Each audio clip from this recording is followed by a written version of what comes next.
Bienvenidas y bienvenidos a un nuevo capítulo de Aquí se piensa Chile.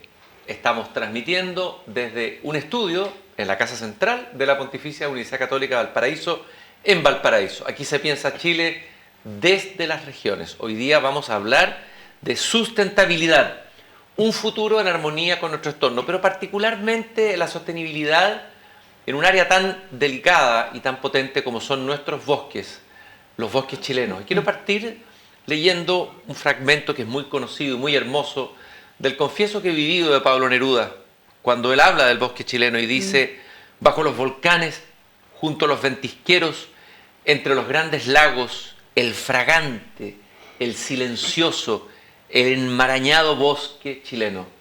Se hunden los pies en el follaje muerto, crepitó una rama quebradiza, los gigantescos raulíes levantan su encrespada estatura, un pájaro de la selva fría cruza, aletea, se detiene entre los sombríos ramajes, y luego, desde su escondite suena como un oboe, me entra por las narices hasta el alma el aroma salvaje del laurel, el aroma oscuro del boldo. El fragmento sigue y es bellísimo, se los recomiendo que lo lean en Confieso que he vivido, y al final termina diciendo: quien no conoce el bosque chileno no conoce este planeta. Y quién mejor para hablar de ese bosque chileno del que habla Neruda con tanta poesía que Carmen Luz de la Maza Asquet, que es académica de la Facultad de Ciencias Forestales y de Conservación de la Naturaleza de la Universidad de Chile. Ella es investigadora, profesora titular, Master of Science en planificación ambiental. También tiene un PhD en Wildland Management de la Universidad de Texas.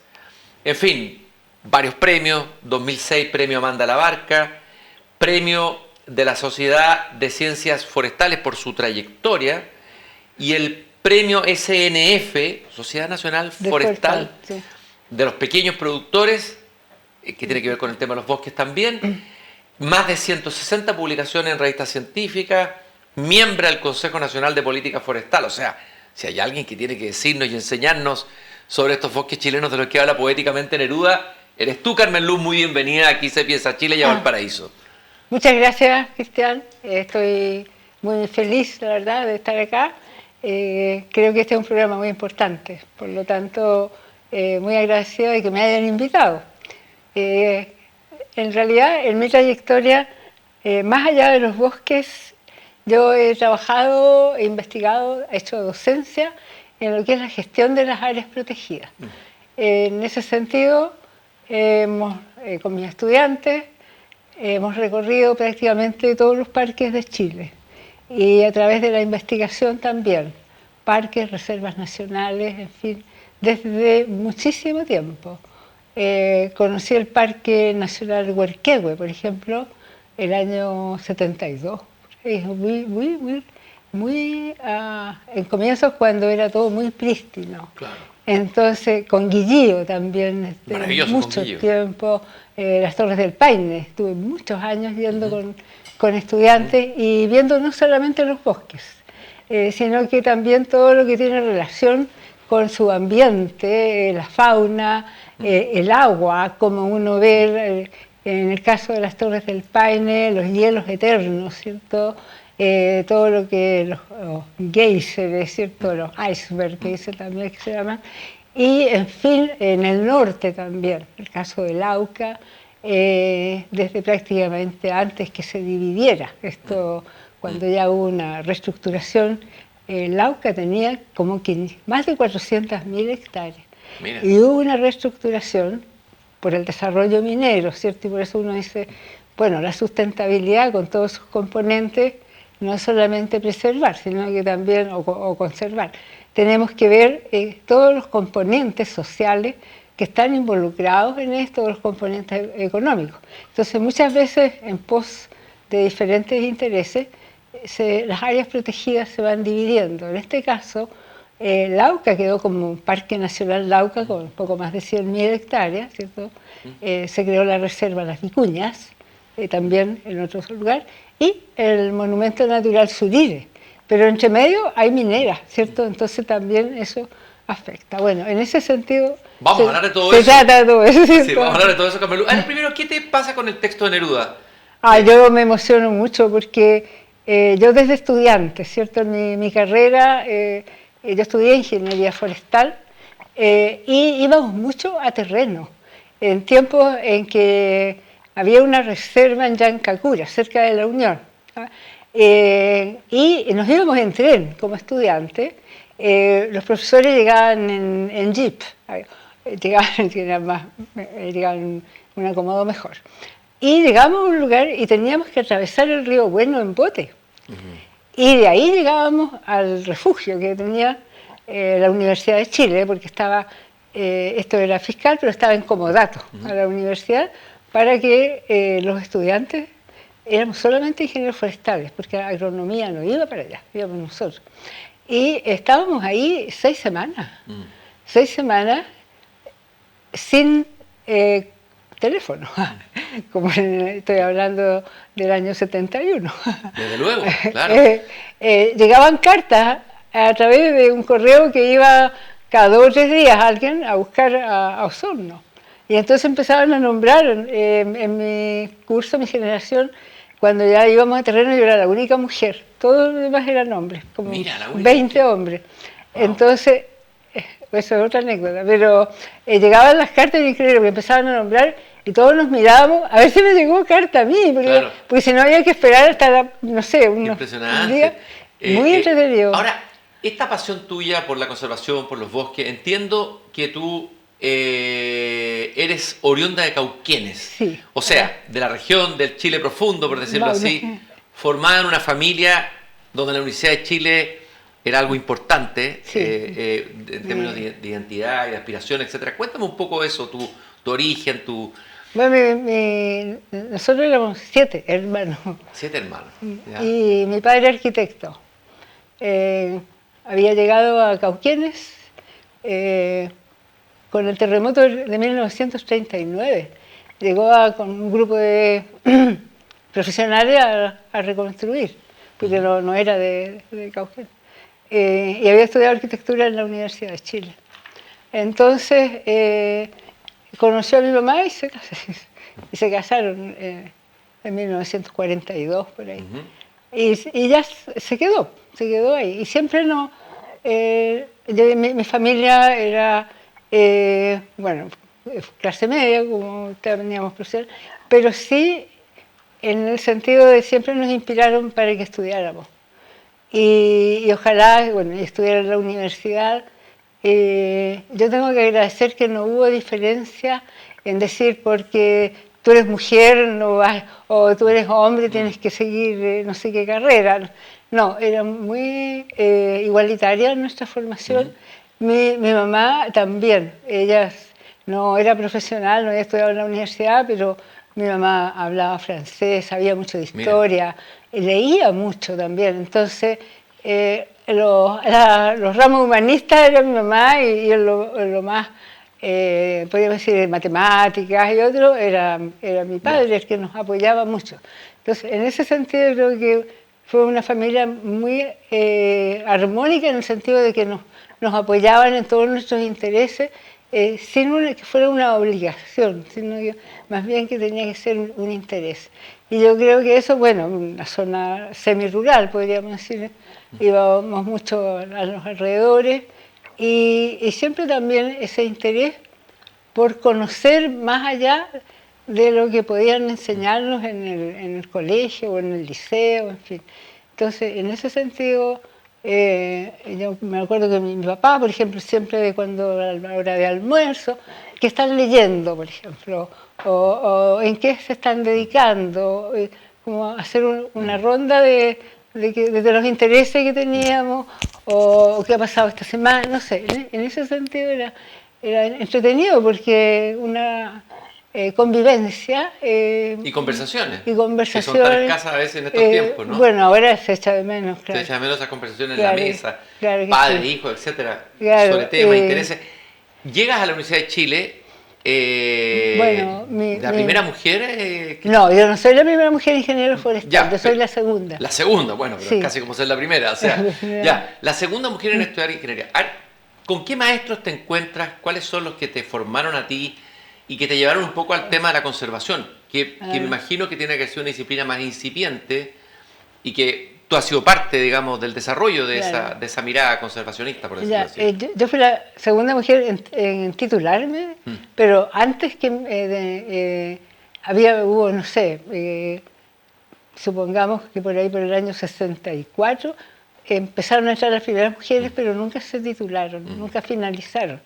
Y antes no, porque había prohibición de que ingresaran mujeres a la ingeniería forestal. Teníamos, según lo que es la historia, un director de origen francés y bueno, todos los profesores hombres. Y bueno, esto de ir a Yancacura, de estar 6 semanas, después visitaba la industria, ¿cierto? Los aserraderos, eso, era muy de hombre, ¿no? Y además que una mujer, o varias, es problema. El caso mío, cuando yo fui la primera vez a Yancacura, me tuvieron que dar la pieza de los profesores, porque no había pieza y los demás eran camarotes, en fin, para los hombres, todos agrupados. Entonces, era un problema tener mujeres. Bueno, empiezan a llegar mujeres, pero no hubo grado, título. Bueno, ¿quién me dice esto? Volviendo a tu pregunta. ¿Tus formadores? ¿Quiénes claro, mis los formadores, maestros, por decirlo así? Yo tuve muy buenos profesores que desgraciadamente ya no están. La profesora Fusa Suzuki, por ejemplo, ella ingeniero agrónoma, pero muy interesada en las plantas, las dibujaba, muy apasionada en su enseñar. Y yo diría que el interés ya por lo que era la gestión forestal y todo, profesor de don Jorge Gilchrist, él fue director de la escuela, profesor, él era también muy apasionado para hablar de los bosques y tenía una experiencia muy grande, había hecho un magíster en forestry en los Estados Unidos, además de la carrera. Entonces, con mucha propiedad, él hablaba porque recorría mucho los bosques, tenía además una claridad para darte a ti cuánto volumen podemos extraer, porque él se dedicaba a extraer de madera, pero también te veía ver el entorno, qué pasaba con estos planes de manejo, hacíamos con él en bosque nativo. Y yo hice la tesis con él también en bosques de Raulí, en Mulchen, porque esos bosques eran de la Caja de Empleados Públicos. Ajá.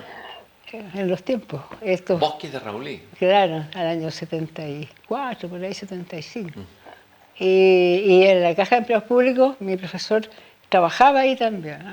Esos tiempos la Universidad de Chile tenía muchos profesores part-time, que llaman ahora, en el sentido de que eran profesionales dedicados a su profesión, pero que hacían clases en jornadas parciales. Voy a citar a otro poeta. Gabriela Mistral decía que cuando un grupo de niños chilenos, un grupo de niños alemanes del kindergarten, se lo sacaba la profesora naturaleza, sabían nombrar con sus nombres propios a cada árbol. Sacabas un grupo de niños chilenos y decían las plantitas del campo, eran incapaces de distinguir y de nombrar. A ver, ¿cuál crees tú que ha sido nuestra relación con los bosques en términos educacionales, culturales, como país? ¿Qué ha pasado ahí? Nuestro analfabetismo forestal, por decirlo así. Es muy dramático, pero yo diría que eso se ha ido subsanando con el tiempo, por lo menos en regiones. No desconozco acá en Santiago, pero y bueno, y también hay un problema. ¿Por qué los niños no van tanto al campo? Porque a los profesores no se les enseña el manejo del grupo. Porque yo salgo y toda mi vida salía con mis estudiantes que ya tenían 20 años, 20 y tantos. Y ellos entienden, son más educados que un niño de 8 o 9 años. Entonces, si ese entrenamiento no está, es difícil. Ahora, algunos sí saben. Yo recuerdo, mucho tiempo estuvimos yendo a la Reserva Nacional de las Chinchillas, acá de los Vilos hacia arriba, digamos, hacia la cordillera, hacia el cerro. Y cerca de Illapelta. Esa reserva habían profesores de escuelas, de Canela Baja, no sé, algunos pueblos mismos de Illapel, y llegaban con sus estudiantes, y yo recuerdo haber visto uno que a través de la proyección de la vegetación al suelo enseñaba geometría, por ejemplo. O también, bueno, y además hacían recorrido con los guardaparques enseñándole los nombres de las plantas y todo. Entonces, pero ese ejemplo, ¿cuántos hay? No hay muchos. Entonces, también en mi propia, cerca de Cauquén, al lado de la costa también, he visto profesores que van con los niños a recorrer. Pero yo no es algo que sea lo natural, ¿cierto? Y teniendo la riqueza, biodiversidad que tiene Chile, digamos. Es decir, es una escuela abierta. Acá en Santiago, yo recuerdo en el río Clarillo, por ejemplo, de haber visto grupos de estudiantes durante los días de semana.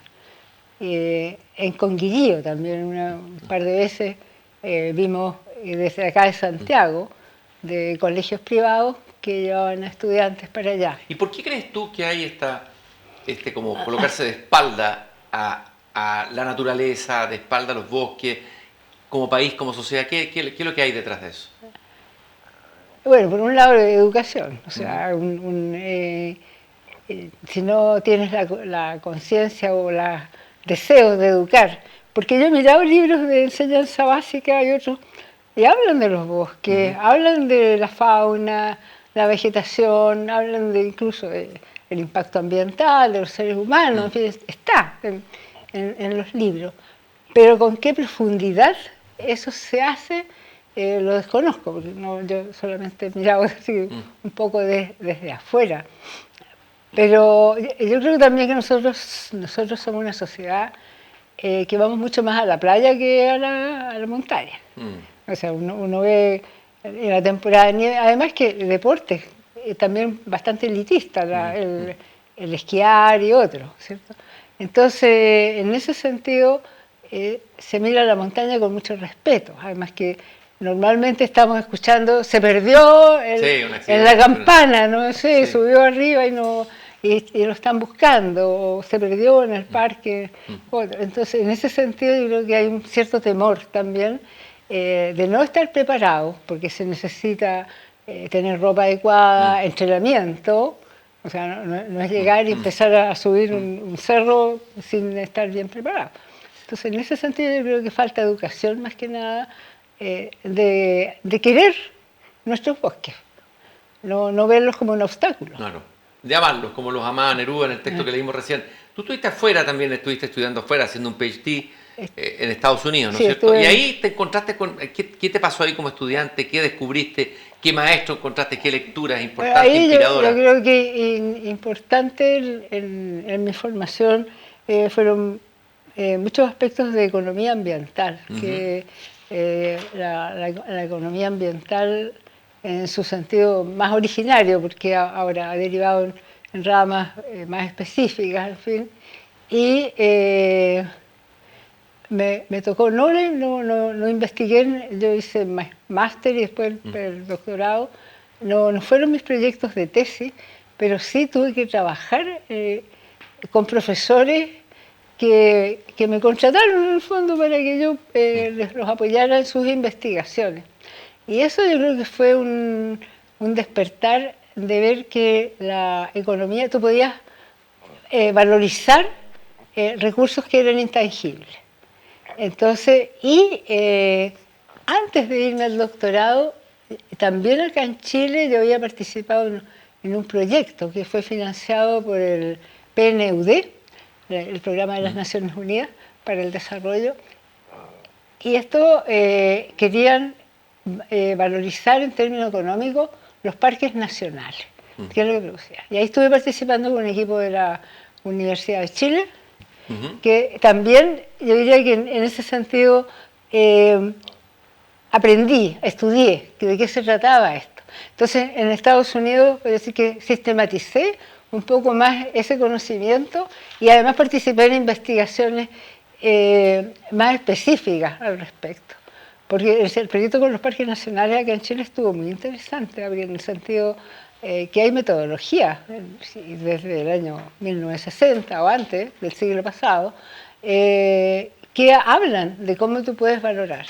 Ahora esto evidentemente, ahora se habla de valoración de servicios del ecosistema o servicios ecosistémicos, y ha derivado no solamente en obtener un valor económico, sino que también saber por qué las personas otorgan ese valor a estos beneficios que no se ven muchas veces, a pesar de que dentro de estos servicios está el agua, en fin, está todo lo que nosotros comemos, pero yo creo que ha derivado en aspectos muy interesantes. Esos estudios a mí me llevaron a que cuando volví, yo postulé a proyectos Fondesit, en donde fui otorgado, me los adjudiqué y pude seguir profundizando en esos estudios. ¿Cuán importante es la valoración económica de la naturaleza? Que suena como raro, ¿no? Valorar económicamente la naturaleza.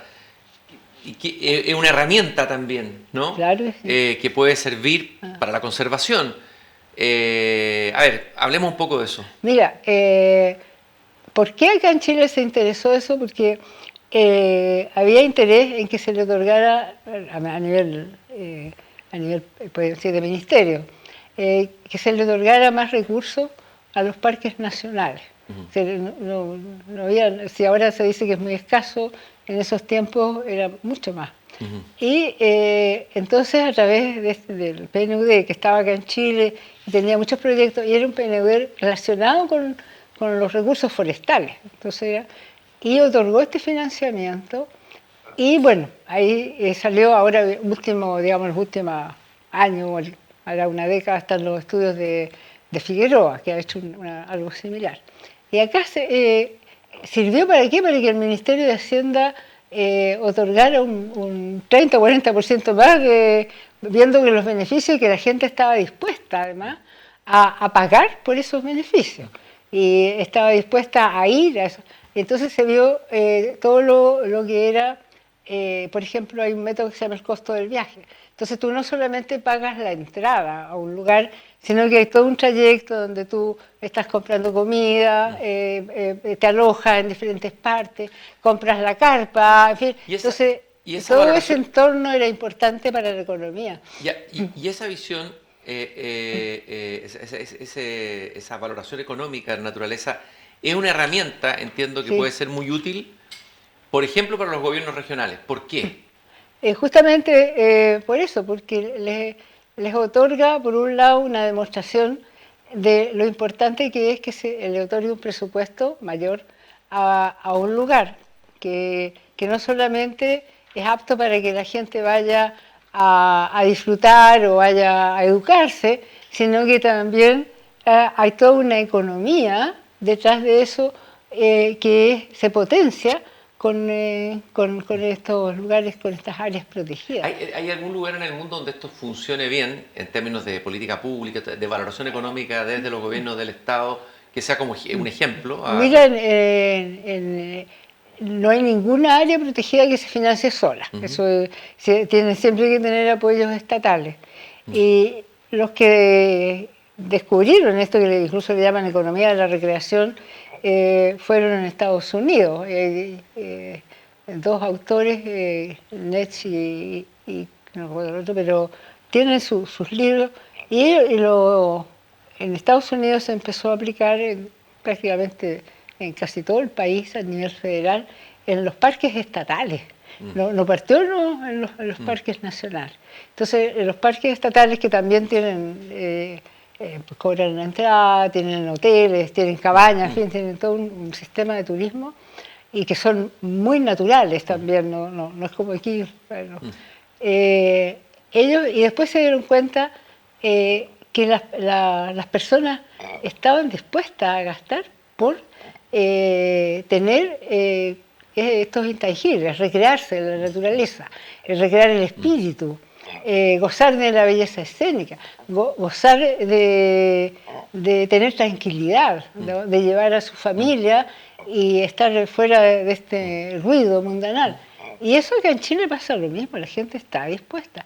Pero como te digo, ahora esto ha derivado en que no solamente basta saber que las personas estén dispuestas a pagar, sino que saber cuál es la motivación que tienen. y cuáles también son las actitudes, en fin, hay todo un aspecto social que de este aspecto económico derivó en eso y que es mucho más interesante también, porque ¿por qué tú pagas por algo? Es importante.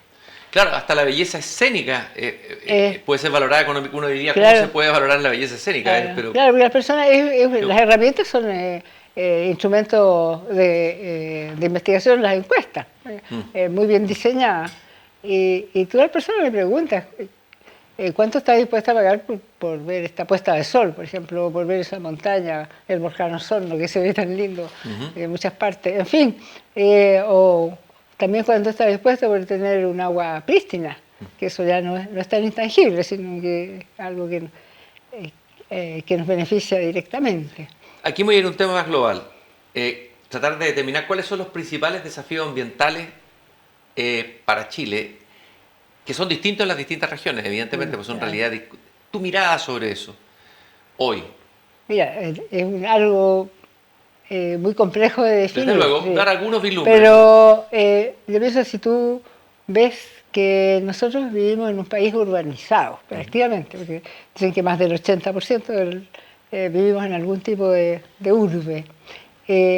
Partir por una planificación de las ciudades, de los pueblos, de lo que sea, porque aquí nosotros tenemos un Ministerio de la Vivienda y Urbanismo, y de urbanismo no se ve tanto, no hay visión urbanística. Como que es un apellido medio escondido. Eso es cierto, no hay una mirada urbanística. No, para nada, para nada. Entonces, yo venía mirando ahora en el camino los cerros, bueno, hay mucho de esto que llaman rucos, pero también la ciudad misma no ha crecido planificadamente, sino que da la impresión de que fueron tirando aglomeradamente, ¿cierto? Como que tira un poco a las chuñas y aquí ya creció una población.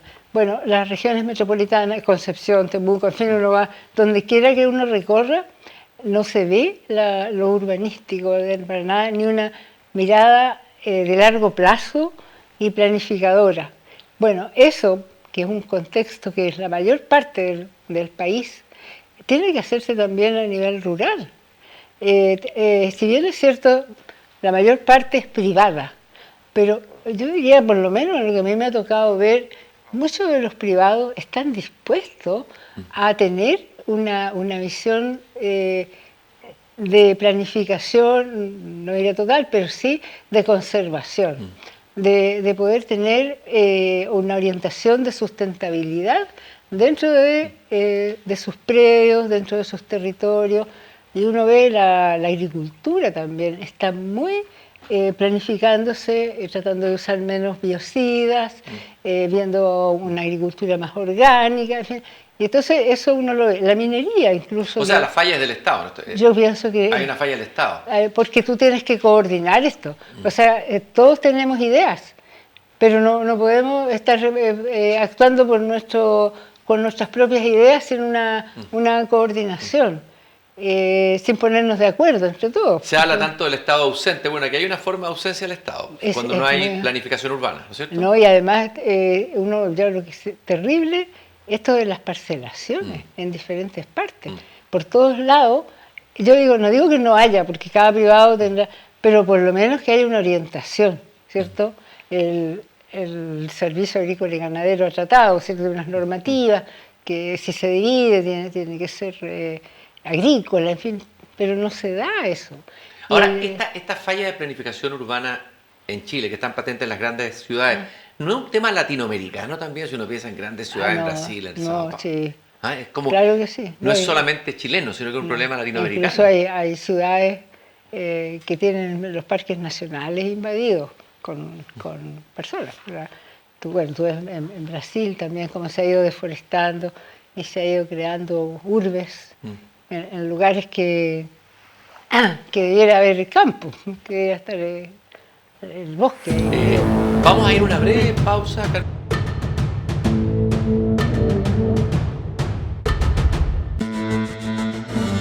Seguimos conversando en Aquí se piensa Chile desde un estudio de la Casa Central de la Pontificia Universidad Católica del Paraíso. El tema de hoy en esta conversación es sustentabilidad, un futuro en armonía con nuestro entorno. Estamos con Carmen Luz de la Maza, académica de la Universidad de Chile, Ciencias Forestales y de la Conservación, investigadora, profesora, galardonada, ha recorrido Chile, los parques, se conoce los bosques, en fin, ha hecho una labor pedagógica y también de investigación muy interesante. Estábamos hablando de los principales desafíos ambientales en las distintas regiones de Chile. Hablamos del tema de la urbanización o la falta de urbanismo.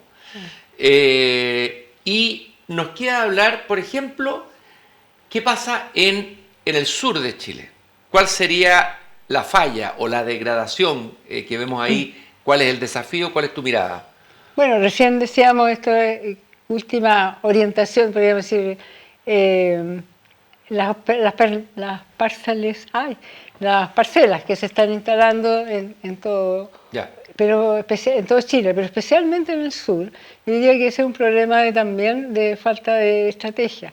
El sur, yo diría que existe una mirada hacia los bosques también, que es un poco reduccionista, diría yo, en el sentido que no se ve como un conjunto de ecosistemas, sino que más bien también se ve desde el sector privado, ¿cierto?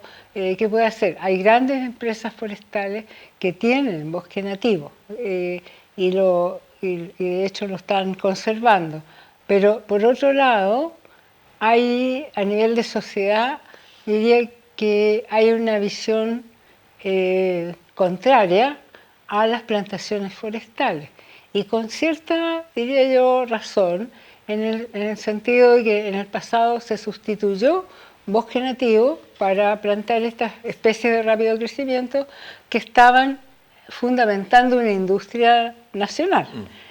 Y posteriormente, porque eso se prohibió, en fin, igual hay algunas, podemos decir, calamidades que se le atribuyen a las plantaciones. Entonces se habla de los incendios, que muchos dicen, si no hubiera plantaciones a lo mejor no estarían los incendios, pero los bosques se queman todos iguales. Y antes de que existieran estos bosques hay historias en el sur que se quemaron hectáreas y hectáreas. Eso te iba a decir que... El caso de Aysén, por ejemplo. Me tocó entrevistar a un profesor, Luis Otero, de la Universidad de Valdivia, que tiene un libro sobre la historia de los incendios, por decirlo así. O sea, la historia de Chile es una historia de incendios. Desde los araucanos. Desde los araucanos, del origen. Es dramático eso, ¿no? ¿Cómo nos ha marcado eso? Claro, pero eso se ha acentuado, diría yo, esta visión con una mirada muy en contra de lo que son las plantaciones. Y en ese sentido yo diría que falta también conocer un poco la historia de Chile, de por qué llegan las plantaciones aquí. O sea, no es algo que fue porque dijeron son rentables, no era esa la visión.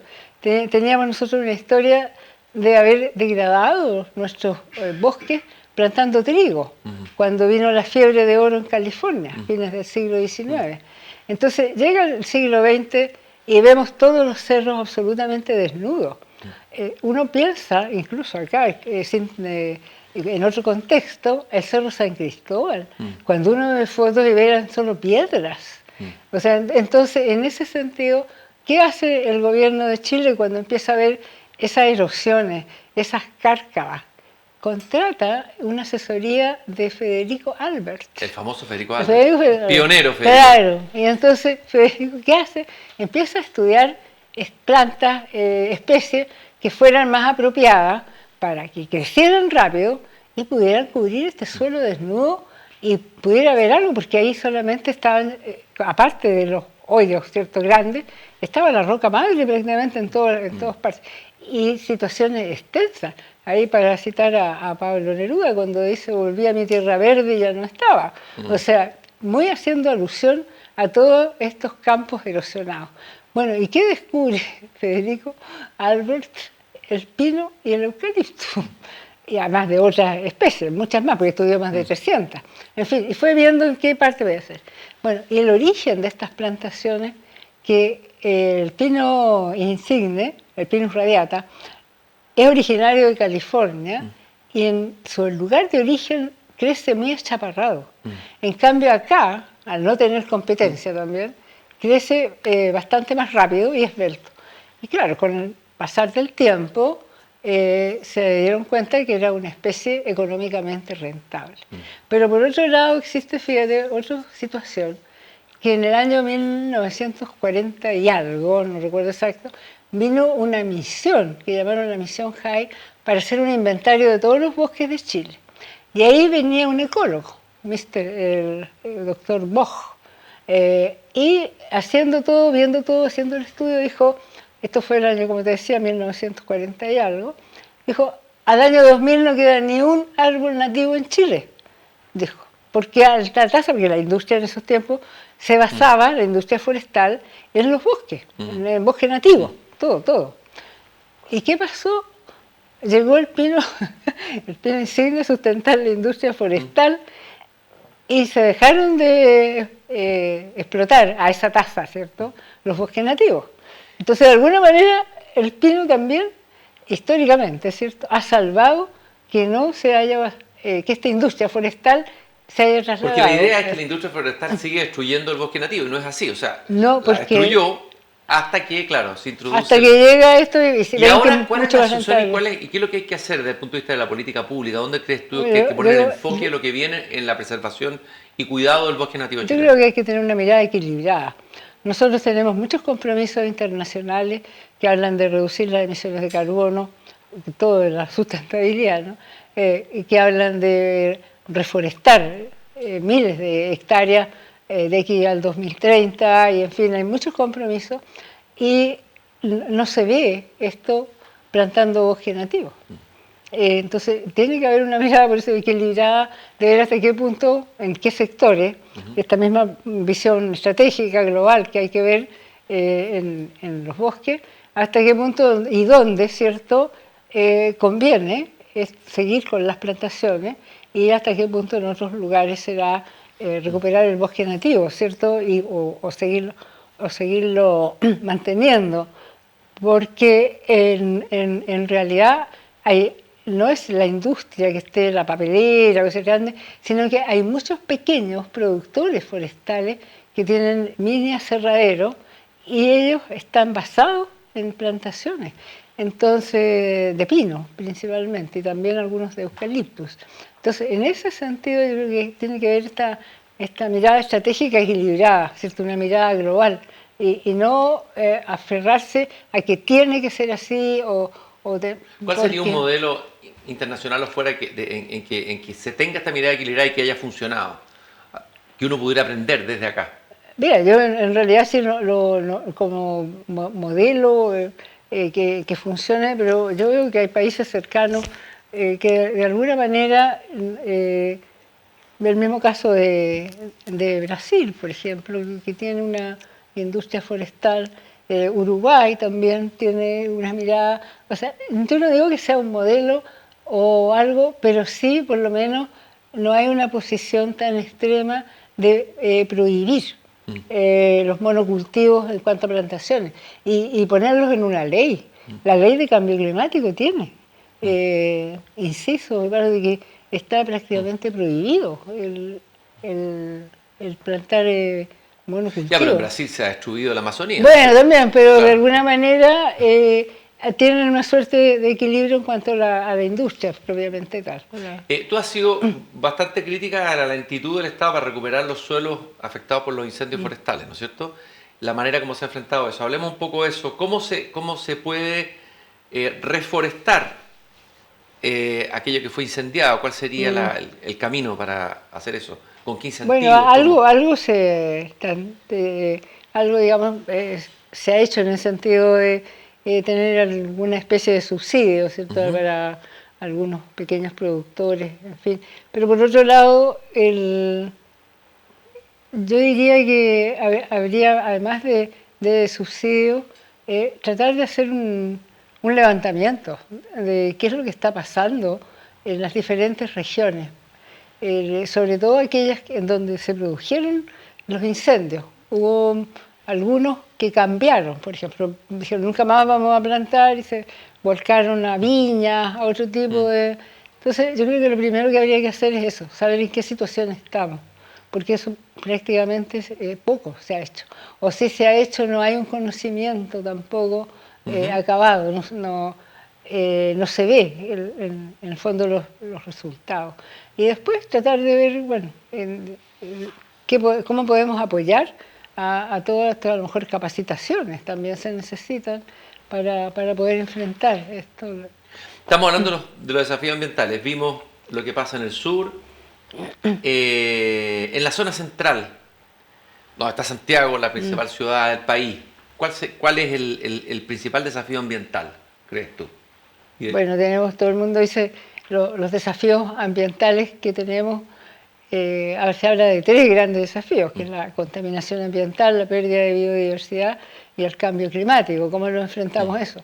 Pero ya aterrizando esto un poco más, yo diría que principalmente es la falta de agua. Es un drama, porque si bien es cierto, a nivel de la región metropolitana uno abre la llave y sale agua, pero va un poco al exterior, a zonas rurales, y ya tenemos problemas.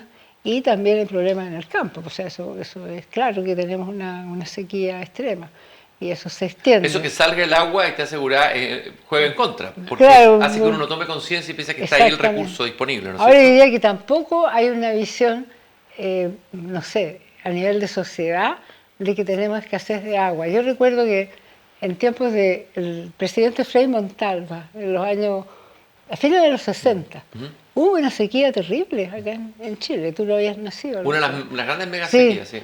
Y bueno, y había una campaña a nivel nacional de que había que recuperar o al menos usar el agua con mucha prudencia, e incluso, fíjate, había a nivel de calcomanías que se ponían en la citroneta en esa época, sí. Decía, sí, y salía una pareja riéndose, sí. Y medio picaresca, y decía, ahorremos agua, bañémonos acompañados, y parecía una ducha, o sea, había una sensación a nivel nacional de que teníamos que ahorrar agua. Pero ahora uno ve, todo el mundo se queja, no tenemos agua, estamos en problemas, pero no hay nada que a ti te indique diariamente que tenemos que ahorrar agua. También podríamos hablar Santiago, regiones, ya que estamos mirando la perspectiva regional, la brecha que hay entre Santiago y regiones. ¿Cuáles son las brechas más grandes y más importantes de abordar? Bien, yo diría que es dramático en la mirada que hay hacia las regiones. O sea, cuando uno ve, por poner un ejemplo, el Transantiago, o los buses eléctricos, en fin, muchas de las comodidades que hay a nivel de Santiago, de la capital, no se dan en las regiones. Yo venía mirando los buses a Quilpué aquí, se ven que son bastante antiguos. No hay una, son privados, pero siempre tiene la colaboración privado-público, siempre tiene que haber esta visión que lo hagamos entre todos. Entonces yo creo que por un lado está esa diferencia. Que es una diferencia que se da también en la región metropolitana a nivel de sectores más acomodados y menos acomodados. Hay ¿Zonas más verdes, menos verdes? No, yo te digo, yo trabajo en La Pintana, o sea, te digo claramente, y tú te metes en el metro que hay ahí en el paradero 25, y el lugar para que estemos los peatones es así. Y tú te vas, no sé, a otro lado, en la misma línea 1, más hacia Poquindo, parece puedo instalar una casa en la vereda que tengo ahí. Entonces, en ese sentido, esa misma visión que se traslada a los sectores menos acomodados, yo creo que se traslada también en regiones, en que no existen los recursos para que haya un desarrollo más armónico y más sustentable también. ¿Y qué se podría hacer, qué recomendaciones se podrían dar a los... Hoy día existen los gobiernos regionales, que fue una pelea de mucho tiempo, claro. Se dice que no tienen recursos, no tienen... Ya, pero ¿cómo pueden integrar la sostenibilidad? ¿Cómo se puede integrar bien la sostenibilidad en los llamados planes regionales, desde los gobiernos regionales, crees tú? Bueno, yo me he leído esos planes regionales, a ver, y los repiten. O sea, el quinquenio y al otro quinquenio está bien parecido porque parece que no se cumplieron las metas.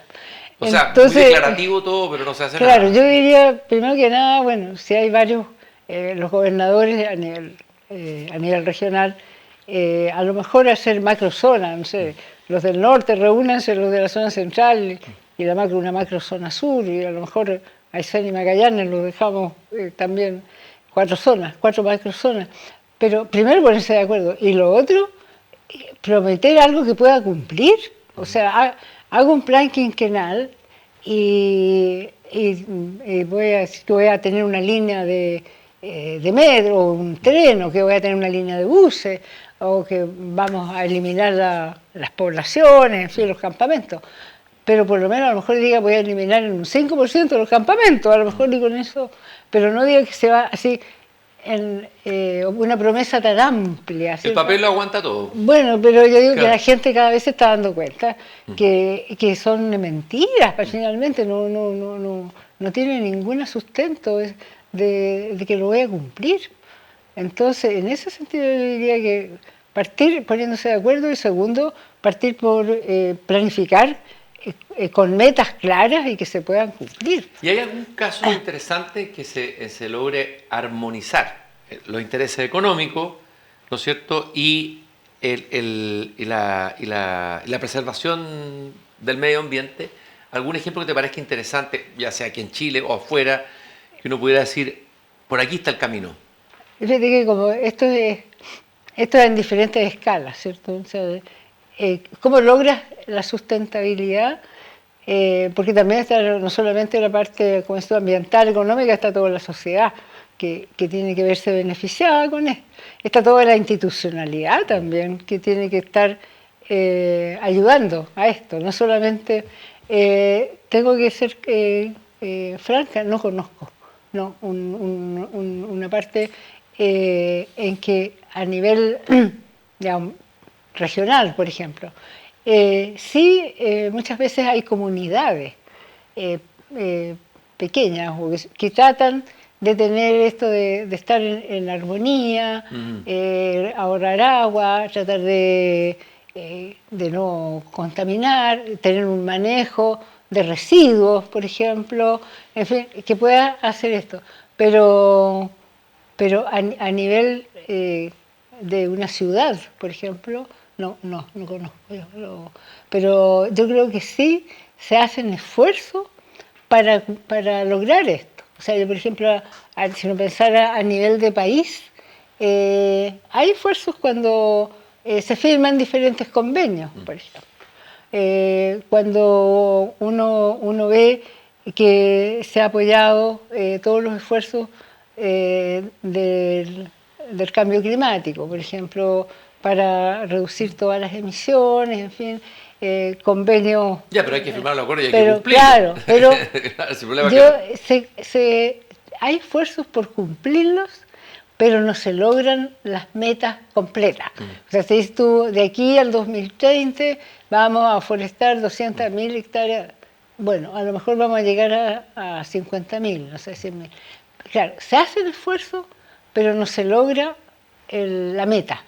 Entonces, en ese sentido yo diría que no hay, en los plazos que se dan, porque a lo mejor no va a ser al 2030, a lo mejor va a ser al 2040. Ahora, con todo el saber que hay científico acumulado en la academia, lo mismo trabajo que has hecho tú en la universidad, en las distintas áreas, el área ecológica, ambientalista, etc. Con todo eso contamos en Chile, tenemos un capital ahí, y eso no se traspasa hacia las políticas públicas. ¿Qué pasa en la relación entre la academia, la universidad y el Estado? ¿Cómo ves esa relación? Esa es como sabes, muchos científicos que se preguntan lo mismo. ¿Por qué no? El conocimiento está. Eso no hay ninguna duda. Está ahí, entonces... Claro, la falta de voluntad. Claro, falta voluntad política. Falta voluntad política, porque uno ve no solamente que falta, dicen muchas veces, colaboración público-privada, pero ¿qué pasa entre lo público-público? Uno ve pero peleas espantosas entre diferentes organismos. Y no quiero poner ningún ejemplo porque después me van a decir... Yo te iba a pedir que me dieras un ejemplo. No, ya me imagino cuáles, sí, ya puedo... podríamos decir... es una paradoja, una pelea al interior del Estado, o sea, no hay una coordinación, una mirada coordinada en el Estado. Mira, lo más reciente que uno podría citar es la ley del Servicio de Biodiversidad y Áreas Protegidas. Y ahí se vio claramente 2 ministerios que estaban en pugna. Entonces, en ese sentido, y se demoró más de 11 años. Hay otras que se han demorado mucho más, otras leyes, pero algo que se veía como conveniente, si todo el mundo pensaba que estaba bien, o sea, y que había mucho interés, debiera haberse trabajado después de eso sin poner cortapisas. ¿La creación del Ministerio de Medio Ambiente ha ayudado o ha sido la creación de una cartera más o más burocracia, como dicen algunos en el Estado? ¿Ha tenido realmente una incidencia real en los temas que nos preocupan y que Mira, hemos estado conversando? Yo creo que sí, o sea, se ha avanzado. Yo sé que muchos dicen obstáculos, que son los obstáculos ambientales, que son demasiado exigentes. Probablemente ahora hay una exageración, a lo mejor con falta de estudio, eso no sé. Pero yo creo que si uno piensa desde que inició la Comisión Nacional del Medio Ambiente, en realidad, porque el Ministerio es relativamente reciente, es del 2010. La Comisión partió en 1994, por ahí, con la ley de base del medio ambiente. Y sí hay una mirada ambiental más integrada, o sea, en ese sentido se ha avanzado, en que si tú tienes un proyecto que va a producir impactos ambientales en diferentes niveles, tiene que haber un estudio que vea cómo estos impactos los podemos mitigar, o a lo mejor no, parte de ese proyecto no debiera hacerse. O cuando tú ves carreteras que tienen que pasar por este sistema, y hay carreteras que van a destruir especies que están en peligro de extinción, ya sea de fauna o de flora, que van a destruir culturas que están pasando, tú la ves, bueno, es importante que eso se haga. Yo creo que sí, ha habido un avance. Carmen Luz, te presentamos al comienzo y dijimos que tú pertenecías al directorio del PFC. Y tengo curiosidad por saber qué es eso, puede haber algo interesante ahí de conversar. Pertenecí. Yo hasta el año pasado era parte del directorio. ¿Y esa organización qué es lo que hace? Esa es una organización internacional que tiene también una rama acá en Chile que se dedica a certificar todo lo que es el manejo de los bosques y de las plantaciones forestales. Y dentro de eso, ¿qué significa certificar? Significa que se hace un desarrollo ambientalmente sostenible, y esto tiene que estar en armonía con las comunidades que están aledañas, económicamente, estar también produciendo sus frutos, y por sobre todo no solamente de dónde vienen los productos del bosque, sino que también lo que se llama la cadena de custodia. Entonces, cadena de custodia. Entonces, en ese sentido, tú vas a ver papel, por ejemplo, el papel de impresora que dice PFC es porque está certificado, y eso te asegura que en todo lo largo de su producción no solamente viene de un manejo sostenible de los bosques o de las plantaciones, sino que también no ha producido daño ecológico, está en armonía con sus trabajadores también, ¿cierto? O sea, ha hecho un trabajo sostenible desde el punto de vista social. Entonces, en ese sentido también tenemos envases de diferentes tipos, incluso envases de remedios, que están certificados, y se está diciendo que toda la cadena de producción ha sido hecha en forma sostenible, sin daño ambiental, sin daño social. Eso era fundamentalmente. Yo estuve hasta el año pasado, todas las reuniones eran presenciales. Yo tuve un accidente que perdí movilidad, entonces renuncié. Pues no pudiste seguir. Claro, pero sin embargo sigo como parte de la Asamblea General, no soy del directorio. Y también eres miembro del Consejo Nacional Forestal. De política forestal. De política. A ver, ¿qué es lo que hace Mira, y qué cosas efectivas hace? ¿Y cuál es la política forestal de Chile que tenemos hoy? ¿En qué estado está? ¿Cuál es tu evaluación de esa política forestal? Mira, en ese sentido este fue un consejo que se creó en 2015 y empezó el 2016 a funcionar. La idea era justamente proponer en diferentes ámbitos, ¿cierto?, del quehacer forestal, una política a nivel nacional que es una propuesta que fuera del 2015 al 2035, por 20 años, con diferentes capítulos, los aspectos de producción, los aspectos de manejo de las plantaciones, los aspectos sociales, los aspectos institucionales, con 4 ejes. Ahora, esto yo diría que funcionó muy bien y muchas veces al año, hasta el 2018, más o menos. Y a medida que iban cambiando los gobiernos, se iba perdiendo un poco quizás el qué hacer. Y también el foco, se iban incrementando más actividades, lo que estaba bien. Por ejemplo, hubo toda una propuesta sobre plantaciones en forma ambientalmente... pero es una política que no es obligatoria, podríamos decir.